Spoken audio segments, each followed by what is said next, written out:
পশ্চিমবঙ্গের রাজনীতিতে যে সততার রাজনীতির দৃষ্টান্ত বুদ্ধবাবু এবং আমি বুদ্ধ মামা বলতাম, বুদ্ধ মামা এবং তার সতীর্থরা তৈরি করে গেছেন। একজন করে চলে যাওয়া মানে সেই ইতিহাসটাও যেন কোথাও একটা মুছে দেওয়ার চেষ্টা হবে, সেটা যেন না হয়। সেই সততার রাজনীতি, স্বচ্ছতার রাজনীতি, রাজনীতি মানেই চুরি নয়, রাজনীতি মানেই অস্বচ্ছতা নয়। এই জেনারেশন এটা প্রমাণ করে দিয়ে গেছেন, বুদ্ধবাবু নিজে এটা প্রমাণ করে দিয়ে গেছেন। সেই কথাটা যদি আমরা মনে রাখি, সেই দৃষ্টান্ত যদি আমরা অনুসরণ করি, আমার মনে হয় সেটাই আমাদের সবার জন্য সঠিক শ্রদ্ধার্ঘ্য হবে। আর আমার কাছে এটা একটা পার্সোনাল লস। আমার গোটা ছোটবেলাটা খুব নানান রকম স্মৃতির মধ্যে দিয়ে বড় হয়েছে, সো আমি আর কিছু বলার মতো অবস্থায় নেই। অনেক স্মৃতি মনে পড়ছে, কিন্তু এই মুহূর্তে সেটা আমি বলার মতো অবস্থায় নেই। পরে কখনো নিশ্চয়ই বলবো। হ্যাঁ, আমার বাবার সাথে ওনার খুবই ওতপ্রোত যোগাযোগ এবং দীর্ঘ কয়েক দশকের বন্ধুত্ব ছিল। আমার বিভিন্ন রকম পার্সোনাল ক্রাইসিসে বুদ্ধ মামাকে পাশে পেয়েছি এবং রাজনৈতিকভাবে উনি আমাকে ইন্সপায়ার করেছেন এবং আমি আশা করব যে পশ্চিমবঙ্গের মানুষকে ওনার সততা, ওনার স্বচ্ছতা সারা জীবন ইন্সপায়ার করবে। উষসী চক্রবর্তী, প্রয়াত শ্যামল চক্রবর্তীর কন্যা, তিনিও আজকে আবেগপ্রবণ হয়ে পড়েছেন, স্মৃতিচারণ করছেন সকলেই।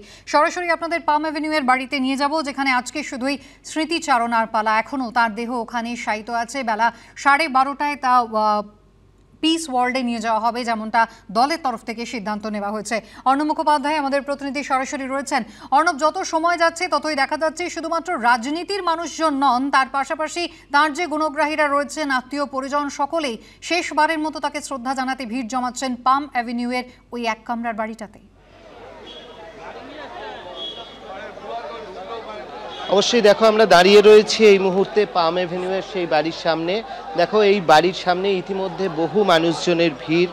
প্রয়াত হয়েছেন রাজ্যের প্রাক্তন মুখ্যমন্ত্রী বুদ্ধদেব ভট্টাচার্য এদিন সকালেই, এবং তারপর থেকেই কিন্তু রাজনৈতিক দলের বিভিন্ন যারা নেতারা রয়েছেন, বিভিন্ন রাজনৈতিক দলের নেতারা তারা তো আসছেনই।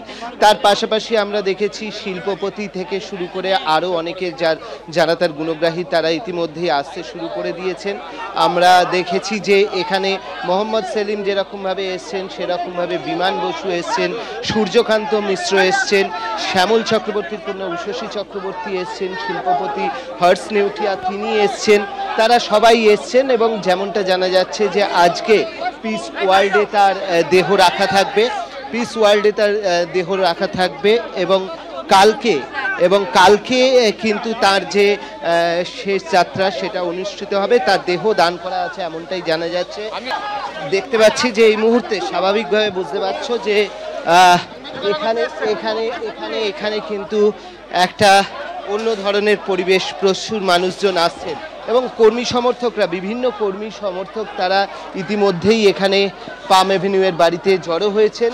তো আমরা যেরকমভাবে দেখতে পাচ্ছি যে বুদ্ধদেব ভট্টাচার্য তিনি রাজ্যের প্রাক্তন মুখ্যমন্ত্রী তো বটেই, এছাড়াও হচ্ছে সিপিএমের পলিট ব্যুরোর অন্যতম সদস্য, এবং তো তার প্রয়াণের পরই কিন্তু এখানে আমরা এই যে বাড়ি, সেই বাড়িতেই প্রদীপ ভট্টাচার্য কংগ্রেস নেতা, তিনি তো থাকেনি, তার পাশাপাশি কংগ্রেসের অন্যান্য যারা নেতা রয়েছেন তারাও এসছেন এবং মানুষজন আসছেন। কিছুক্ষণ 12:30 নাগাদ যেমনটা জানা যাচ্ছে যে তার দেহ আপাতত আজকের দিনের জন্য সংরক্ষণের জন্য পিস ওয়ার্ল্ডে নিয়ে যাওয়া হবে এবং আগামীকাল তার সমস্ত যে শেষ অনুষ্ঠান, তার দেহ দান করা আছে, সেটা আগামীকাল অনুষ্ঠিত হবে।